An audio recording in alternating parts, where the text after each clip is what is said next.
नमस्कार, भक्ति स्पिरिचुअल में आप सबका स्वागत है। अगर आप रामायण, महाभारत, वेद, पुराण, वैदिक जानकारी चाहते हैं या फिर कथा, कहानी, मोटिवेशनल स्पीच, कोई मंत्र, मतलब कुछ भी ज्ञानवर्धक चीज़ें, जानकारी अगर आप चाहते हैं, जानना चाहते हैं, तो इस चैनल को सब्सक्राइब करिए। यहाँ पे आपको नया नया कंटेंट मिलेगा, ठीक है। चैनल पर बहुत सारा वीडियो है, आप देखिए, आप पसंद करिए, सराहिए, हमें मोटिवेट करिए, हमें मोटिवेशन मिलेगा तो हम अलग अलग टॉपिक पे अलग अलग कंटेंट लेके आएंगे, ठीक है। आज बात करते हैं अथर्ववेद के बारे में। और आप सब जानते हैं चारों वेदों के बारे में, ऋग्वेद, सामवेद, यजुर्वेद और अथर्ववेद। तो ऋग्वेद के बारे में हम बताए हैं और सामवेद के बारे में बताए हैं। आज बता रहे हैं अथर्ववेद कि मतलब अथर्ववेद में है क्या।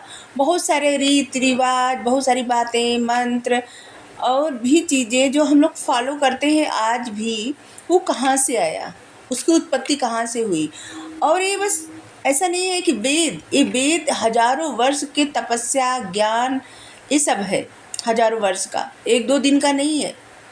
ये तब का है जब कोई संसाधन नहीं था, इसके बावजूद लोग पत्र पे, भोजपत्र पे और किस तरह से लिखते थे और किस तरह से वो पहुंचाए होंगे एकत्र करके, ये सोच के देखिए। तब कुछ भी नहीं था, हजारों लाखों वर्ष पूर्व, हजारों वर्ष पूर्व। तो वेद वही है। वेद हम सबकी क्या है ना, एक धरोहर है, हमारी सभ्यता संस्कृति की धरोहर है और इसको सबको जानना चाहिए, समझना चाहिए, इसमें क्या है ये भी जानना चाहिए।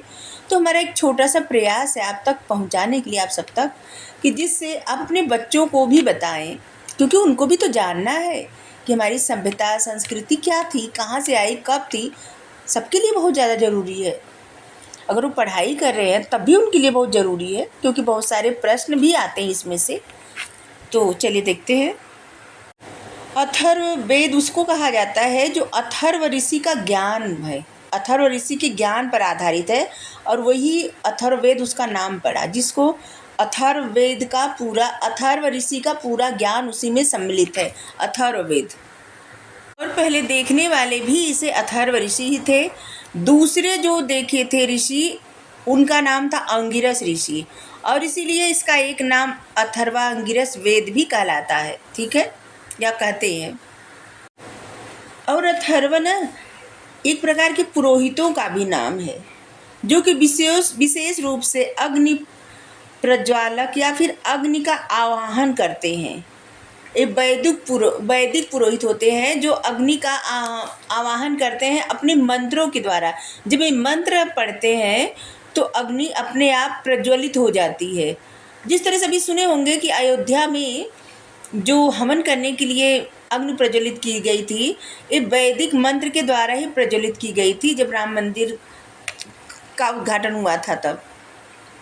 और आगे चल के अथर्ववेद को ब्रह्मा या फिर हिरण्यगर्भ के साथ जोड़ा गया। यही कारण है कि ये तीनों वेद में शामिल नहीं है। ज़्यादातर लोग सिर्फ तीन ही वेद मानते हैं, अथर्ववेद उससे बाहर कर देते हैं कि अथर्ववेद इसमें शामिल नहीं है। वो लोग, कुछ लोग बस 3 वेद मानते हैं, ऋग्वेद, सामवेद और यजुर्वेद। अथर्ववेद को बोलते हैं कि बाहर का वेद है, लेकिन जबकि मतलब उसमें शामिल नहीं करते वेद त्रयी में। अथर्ववेद आर्य और अनार्य, ये दोनों की संयुक्त रचना है। कौटिल्य ने अथर्ववेद को वेद त्रयी में शामिल नहीं किया था, लेकिन उन्होंने यह विधान किया था कि अथर्ववेद के ज्ञाता को ही राजा पुरोहित के पद पर बैठाए थे, या दे, राजा पुरोहित का पद दे, उन्होंने एक जरूर कहा था। अगर किसी यज्ञ में कोई बाधा आ जाती है तो उसका निराकरण अथर्ववेद में लिखा है। यह वेद आंशिक रूप से गद्य और पद्य दोनों में है। इसका छठा भाग गद्य में है और यही सबसे ज़्यादा लोकप्रिय वेद भी है। अथर्ववेद की विशेषता, इसमें अन्य तीनों वेद केवल पारलौकिक, मतलब इस लोक से परे, जबकि अथर्ववेद चारों वेदों में सबसे अधिक उपयोगी है। मुगल काल में अथर्ववेद को फारसी में अनुवाद भी किया गया है, जिसको अनुवाद किए थे अब्दुल कादिर बदायूनी, ठीक है। इन्होंने शुरू किया था, लेकिन इसको पूर्ण किए थे इब्राहिम सरहिंदी। क्योंकि ये पूरा नहीं कर पाए थे। अथर्ववेद में 20 अध्याय है, उसको कांड कहा जाता है। जैसे रामायण में कांड है ना, वैसे अथर्ववेद में कांड है, अध्याय को कांड कहा जाता है। उसमें मंत्र है 5987 या फिर 6001 या फिर सिर्फ 6000 मंत्र है, ऐसे करके मंत्र है। अथर्ववेद के एक पंचमांश में 1200 मंत्र ऋग्वेद से लिए गए हैं। ये जितने वेद हैं ना, सब में लगभग जो मंत्र लिए गए हैं वो ऋग्वेद से, क्योंकि ऋग्वेद में ज़्यादातर मंत्र ही है। 731 सूक्त है। सूक्त वो होता है जैसे कि किसी न किसी देवी देवता को समर्पित, ठीक है, जैसे दुर्गा सूक्त, लक्ष्मी सूक्त या विष्णु भगवान जी का सूक्त, ऐसे होता है ना, वही सूक्त। ये सूक्त एक प्रकार से संस्कृत में की गई प्रार्थना होती है, ठीक है। दैवी कृपा पाने के लिए संस्कृत में की गई, और जिनके लिए सूक्त रहता है उनकी प्रार्थना होती है। और इसमें जो है वो है खिल सूक्त, कुंताय सूक्त। इसमें परीक्षित, मुद्रा तथा वाद्यों का भी उल्लेख किया गया है। बजाने वाले जो यंत्र होते हैं, वाद्य होते हैं, जैसे वीणा और भी जो वाद्य होते हैं, इसमें उसका उल्लेख है। अथर्ववेद के और भी नाम हैं, जैसे ब्रह्मवेद, श्रेष्ठ वेद, सार्वजनीन वेद, सतवेद, महिवेद, भैवस्य वेद, भृंगावरी वेद, भृगुवेद, सबसे नया वेद, छत्रवेद, स्त्रियों या शूद्रों का वेद, आम जनता का वेद, जादुई मंत्रों वाला वेद, ये सब इसका नाम है। जैसे ऋग्वेद अग्नेय वेद है, वैसे ही गोपद ब्राह्मण में अथर्ववेद को चांद्र वेद कहा गया है, मतलब सोम, चंद्रमा से संबंधित वेद कहा गया है। ऋग्वेद को सूर्य से संबंधित कहा गया है, लेकिन अथर्ववेद को चंद्रमा से संबंधित कहा गया है। छंद वेद होने के कारण इसे छंद वेद भी कहा जाता है या फिर छत्स वेद कहा जाता है। संहिता, अथर्ववेद की कुल 3 संहिताओं के नाम मिलते हैं। आर्षि संहिता, आचार्य संहिता, विधि प्रयोग संहिता। अरण्यक एकमात्र वेद जिसका कोई भी अरण्यक नहीं है, ठीक है, यही एकमात्र वेद है जिसका कोई भी अरण्यक नहीं है, बाकी तीनों वेद का अरण्यक है, ठीक है। और यहाँ तक कि पुराण का भी अरण्यक है, और महाभारत में भी है अरण्यक, लेकिन इसमें नहीं है। ब्राह्मण अथर्ववेद का एकमात्र ब्राह्मण गोपद ब्राह्मण है। इसमें प्रत्येक वेद के अध्ययन के लिए 12 वर्ष का समय तथा प्रत्येक वेद मंत्र का उच्चारण से पूर्व ओंकार का उच्चारण नियत है। मतलब प्रत्येक मंत्र के उच्चारण से पहले ओम का मंत्र उच्चारण आवश्यक, ओम मंत्र का उच्चारण आवश्यक है। गोपथ मंत्र में, गोपथ ब्राह्मण में गायत्री को चारों वेदों की माता तथा ब्रह्मा को चारों वेदों का ज्ञाता कहा गया है। सर्वविद मतलब सब कुछ जानने वाला। गायत्री उपनिषद गोपथ ब्राह्मण में ही कहा गया है। गोपथ ब्राह्मण में भाषा शास्त्र, व्याकरण से संबंध विशाल सामग्री दी गई है, बहुत कुछ बताया गया है गोपथ ब्राह्मण में। इसमें चक्रवर्ती राजा मंधाता के बारे में भी बताया गया है। मंधाता के बहुत सारी स्टोरी आप लोग सुने होंगे, कभी हम भी डाल देंगे, लेकिन इसमें भी बताया गया है। इसकी जो शाखाएं हैं, अथर्ववेद की 9 शाखाएं हैं, जिसमें शौनक और पिप्लाद प्रसिद्ध हैं। पिप्लाद की एक प्रति शारदा लिपि कश्मीर से प्राप्त हुई है। चारण वेद या फिर चरण विद्या अथर्ववेद की एक शाखा है। अथर्ववेद का स्रोत सूत्र वैतान है। कौशिक गृहसूत्र अथर्ववेद का एकमात्र गृहसूत्र है। इसमें चिकित्सा तथा दैवी आपदाओं के मंत्र दिए गए हैं।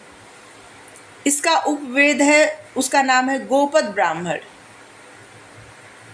और अथर्ववेद के 5 उपवेद भी बताए गए हैं जो कि गोपद ब्राह्मण से मिलते हैं, उसके नाम, ठीक है। इतिहास वेद, पुराण वेद, स्थापत्य वेद, सर्ववेद, पिशाच वेद, असुर वेद, और इसके 5 उपवेद है। 5 नाम बताए ना अभी। अथर्ववेद में जो बातें हैं, चलिए कुछ बातें बताते हैं जो अथर्ववेद में है। परीक्षित का पहला उल्लेख मृत्युलोक के देवता के रूप में हुआ है। परीक्षित को संगीत का नायक तथा विश्वजनीन राजा भी कहा गया है। परीक्षित वही जो अर्जुन के पुत्र अभिमन्यु के पुत्र थे, परीक्षित, वही परीक्षित। अथर्ववेद का संपादन परीक्षित काल में ही हुआ था। अथर्ववेद के 20वें कांड में प्रसिद्ध कुंताप सूक्त है, पाप कर्म को जलाने वाले सूक्त है। इसी कुंताप सूक्त में राजा परीक्षित और उनके राष्ट्र का वर्णन है और इसमें वर्णित किया गया है मगध और अंग देश का पहली बार उल्लेख मिलता है। इसमें अयोध्या का उल्लेख है। इसमें ऋग्वेद के 10वें मंडल में भी अयोध्या का उल्लेख मिलता है। अथर्ववेद में स्पष्ट रूप से कहा गया है कि अष्टचक्रा और 9 द्वारा देवताओं की पूरी अयोध्या है।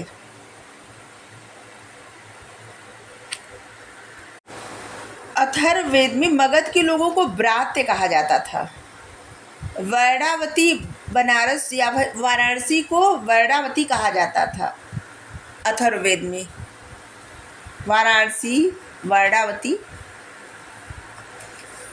जनता के द्वारा राजा का चुनाव, यहाँ पे उदाहरण देके प्रस्तुत किया गया है, बताया गया अथर्ववेद में। राज तिलकोत्सव मंत्र अथर्ववेद में है। अथर्ववेद में राजा को राष्ट्र भृत्य की संज्ञा दी गई है। ग्राम पंचायतों, सैनिक शासन के 2, संसद के 7 विभाग, मुद्राएं आदि सब, इन सब का उल्लेख है अथर्ववेद में। और जो जनता आज राजा का चुनाव करती है, प्रधानमंत्री का चुनाव करती है, सोचिए अथर्ववेद में है तब का कि जनता के द्वारा राजा का चुनाव। अथर्ववेद के एक मंत्र में स जायते पुनः कहकर स्पष्ट कर दिया गया है कि आत्मा का पुनर्जन्म होता है। स्वर्ग शब्द का उल्लेख इसी में मिलता है और इसमें आत्मा का पुनर्जन्म, स्वर्ग, नरक सब इसी में लिखा गया है। अथर्ववेद में राष्ट्र महिमा, राष्ट्रभाषा जैसी अवधारणाओं का उल्लेख है। उसमें राष्ट्रभाषा, राष्ट्र महिमा, राष्ट्र की मतलब राष्ट्र का सम्मान, ये भी है ऐसे अथर्ववेद में। इसके 12वें कांड में पृथ्वी सूक्त का वर्णन है, मतलब धरती माता का, पृथ्वी माता का, भूमि माता का। भूमि माता है और मैं उसका पुत्र हूँ, ऐसे कह के वर्णन किया गया है। उसे भूमि का पुत्र मंगल को भी कहा जाता है, भौम पुत्र। पृथ्वी सूक्त को अथर्ववेद का प्रतिनिधि सूक्त माना जाता है। इसमें भूमि की तुलना एक ऐसी गाय मतलब धेनु से की गई है जो अपनी विभिन्न संतानों को समभाव से दुग्ध पान कराती है।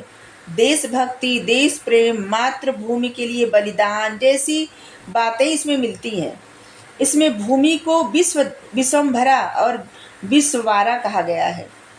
अथर्ववेद में नष्ट हुए राष्ट्र की उपमा पानी भरती हुई टूटी नाव से की गई है कि जो राष्ट्र, जो देश किसी तरह से नष्ट हो जाता है तो उसकी उपमा ऐसे किया गया है कि जो पानी भरी हुई टूटी नाव हो। इसमें कुछ संस्कारों जैसे उपनयन संस्कार, ब्रह्मचर्य संस्कार, इस सब के बारे में बताया गया है, उपदेश दिया गया है। इसमें भूत प्रेत, जादू टोना, वशीकरण, किसी महिला का प्यार जीतना, युद्ध जीतने के मंत्र, विपत्तियों व्याधियों में जो ताबीज बांधी जाती है उस ताबीज के बारे में लिखा गया है। भूकंप में से कैसे बचा जाए उसके बारे में बताया गया है। वर्षा कराने के मंत्र हैं। कीड़ों को विनाश का उपाय बताया गया है क्योंकि उसी समय बताया गया था कि फसलों को कीड़ा खा गया था। फसलों को रोगग्रस्त और सूखे से बचाने के लिए मंत्रों का उल्लेख किया गया है। अथर्ववेद में वर्णन किया गया है तकमा, मतलब तकमा या फिर उसको कहा जाता है जर, वल्ही गांधार मुजवत अंग एवं मगध में जाए। अथर्ववेद में राजा, युवक, कन्याओं को ब्रह्मचर्य का पालन करना अनिवार्य बताया गया है। इसमें कहा गया है कि ब्रह्मचर्य द्वारा ही राजा और राष्ट्र की रक्षा कर सकता है, मतलब ब्रह्मचर्य द्वारा ही राजा राष्ट्र की रक्षा कर सकता है। इसमें राष्ट्र के महत्व का बहुत ज़्यादा उल्लेख किया गया है। देवताओं को भी चाहिए कि वो राष्ट्र को की अभिवंदना करें, इसी में लिखा गया है। और इसमें है माता पिता को कोई कष्ट न दे। इसमें बाड़ी को काम की पुत्री कहा गया है। इसके प्रसिद्ध साला सूक्त में भवन निर्माण का भी उल्लेख है। साला लकड़ी के खंभों उपमित या फिर परिमित पर टिकी रहती है या फिर टिकती है। आयुर्वेद अर्थात जीवन का विज्ञान का पहला उल्लेख इसी में मिलता है। अथर्ववेद में सोचिए हजारों साल पहले ये सब है जो आज सब लोग करते हैं, वही हजारों साल पहले की बातें हैं, आज का नहीं है। ये जब महाभारत का युद्ध हुआ था, इसके बाद परीक्षित राजा हुए, उसी समय लिखा गया था अथर्ववेद। अथर्ववेद में वर्णन किया गया है युद्ध पहले मस्तिष्क से लड़ा जाता है, भूमि पर उसका प्रयोग बाद में होता है। पहले दिमाग से लड़ा जाता है और इसके बाद फिर शारीरिक बल दिखाया जाता है युद्ध में। अथर्ववेद में पृथ्वी द्वारा सूर्य की प्रदक्षिणा का भी उल्लेख है, जो कि आज भी वैज्ञानिक साबित करते हैं कि सूर्य की परिक्रमा पृथ्वी करती है। चारों वेदों के बाद पुराण का उल्लेख है इसमें ब्रह्मा को स्कंभ कॉस्मिक पिलर कहा गया है। यो ब्रात्य की संज्ञा दी गई, मतलब ब्रह्मा को स्कंभ, यो ब्रात्य मतलब कॉस्मिक पिलर, स्कंभ। मधु विद्या या फिर मधुकसा, पचौदन, अज, अतिथि संस्कार, अतिथि देवो भव, इस सब का वर्णन अथर्ववेद में है। नक्षत्रों के नाम, मनुष्य का महात्म्य, ब्रात्य की महिमा, गुणगान तथा गाय का महत्व अथर्ववेद में वर्णन किया गया इस सबका। इसमें लोहे को कृष्ण अयस की संज्ञा दी गई है। ठीक है। तुला पुरुष दान, लाच्छा मतलब लाख, कृमियों के होने वाले रोग, उनका सूर्य की किरणों द्वारा निदान, यक्ष्मा रोग, हाथ में रक्षा सूत्र बांधने का जो विधान है, जो आज भी सब लोग हम सब बांधते हैं, ये सब यही अथर्ववेद में है। युद्ध में प्रयुक्त होने वाले नगाड़े मतलब दुंदुभी, इसका भी विवरण इसमें मिलता है। अथर्ववेद के 14वें कांड मतलब विवाह कांड में तथा 15वां कांड ब्रात्य कांड, जिसमें ब्रात्यों के यज्ञ संपादन का आध्यात्मिक वर्णन है। इसका 18वां कांड श्राद्ध कांड है, जिसमें पितृमेध संबंधित मंत्र है। मैं आपको बता दें कि सभी वेदों का अध्ययन सबसे पहले गायत्री मंत्र के साथ किया जाता है, क्योंकि चारों वेदों की माता कहा जाता है गायत्री माता को। ठीक है। इसके बाद अलग अलग देवी देवताओं के लिए हाथ जोड़ा जाता है। चारों वेद जिनके लिए आहुति दी जाती है, जैसे ऋग्वेद में इसमें पृथ्वी का आह्वान और अग्नि को आहुति दी जाती है। सामवेद में घोष का आह्वान और सूर्य को आहुति दी जाती है। यजुर्वेद में अंतरिक्ष का आह्वान और वायु को आहुति दी जाती है। और अथर्ववेद में चारों दिशाओं की पूजा की जाती है और आहुति दी जाती है। ठीक है। अथर्ववेद के उपनिषद के बारे में बात करते हैं। अथर्ववेद का जो उपनिषद है वो है मुंडक उपनिषद। इस उपनिषद की रचना मुंडित अर्थात मुंडित मतलब क्या होता है, सन्यासियों के द्वारा की गई है। सन्यासी लोग किए हैं। इस उपनिषद में ब्रह्मा ने अपने ज्येष्ठ पुत्र अथर्वा को ब्रह्म विद्या का उपदेश दिया है। यह उपनिषद श्रमण परंपरा से प्रभावित है, कर्म संन्यास का पालन करता है और इसमें विद्या को 2 प्रकार, परा और अपरा विद्या, सत्यमेव जयते इसी में है, यज्ञ एक टूटी हुई नाव इसी में है। इस सब का मतलब इस सब वाक्यांश ये सब शब्द इसी में मिलता है। ठीक है। परा विद्या के विषय में कर्मकांडी, जबकि अपरा विद्या का संबंध शाश्वत ब्रह्म से है। मुंडक उपनिषद के अनुसार जैसे मकड़ी अपना जाल बनाती है और फिर खा लेती है, उसी प्रकार परमात्मा से सृष्टि होती है और फिर उसी में लीन हो जाती है। ये आत्मा और परमात्मा, ये दुनिया और परमात्मा का इस तरह से वर्णन किया गया है यहाँ पे। ऋग्वेद और अथर्ववेद में त्रैतवाद, प्रतिवाद, द्वार सुपर्णा मंत्र, इन सब उपनिषद का भी उल्लेख है। वेदांत शब्द का सबसे पहले उल्लेख इसी उपनिषद में आया है। मुंडक उपनिषद सर्वेश्वरवाद है, ठीक है, मतलब सर्वेश्वर, सब कुछ ईश्वर से है, ये चर्चा करता मुंडक उपनिषद। और दूसरा है मांडुक्य उपनिषद। पहला है मुंडक उपनिषद और दूसरा है मांडुक्य उपनिषद। मांडुक्य उपनिषद में चतुष्पाद आत्मा, इसमें ओम को 4 मात्राओं को, आत्मा के 4 पद या फिर पैर बताया गया है, ओम, ओंकार। और ओंकार का इसमें बहुत मार्मिक व्याख्या की गई है। इसी उपनिषद पर गौड़पाद ने कविताएं लिखी है। मांडुक्य कारिका कविता का नाम है। इसमें कहा गया है कि पूरी दुनिया की उत्पत्ति ब्रह्मा से हुई है और यह ब्रह्मा सगुण भी है और निर्गुण भी। मांडुक्य उपनिषद आकार में बहुत छोटा है, इसमें मात्र 12 वाक्यांशों का ही उल्लेख है। और इसके बाद है प्रश्नोपनिषद। ऋषि पिपलवाद तथा 6 ऋषियों के वार्तालाप का वर्णन इसमें मिलता है। अक्षर ब्रह्मा ही इसमें जगत का आधार बताया गया है। यह भी वर्णन किया गया है कि ओंकार ही है पर अपर ब्रह्मा है, ओंकार ही पर अपर ब्रह्मा है। इसमें पुरुष की 16 कलाओं, हृदय में आत्मा का वास तथा 101 नाड़ियों का उल्लेख है। प्रश्नोपनिषद को प्राणोपनिषद भी कहा जाता है क्योंकि इसमें प्राण को मुख्य ऊर्जा बताया गया है। ठीक है, तो आज के लिए इतना ही, इसके बाद और बाद में देखेंगे। Thank you.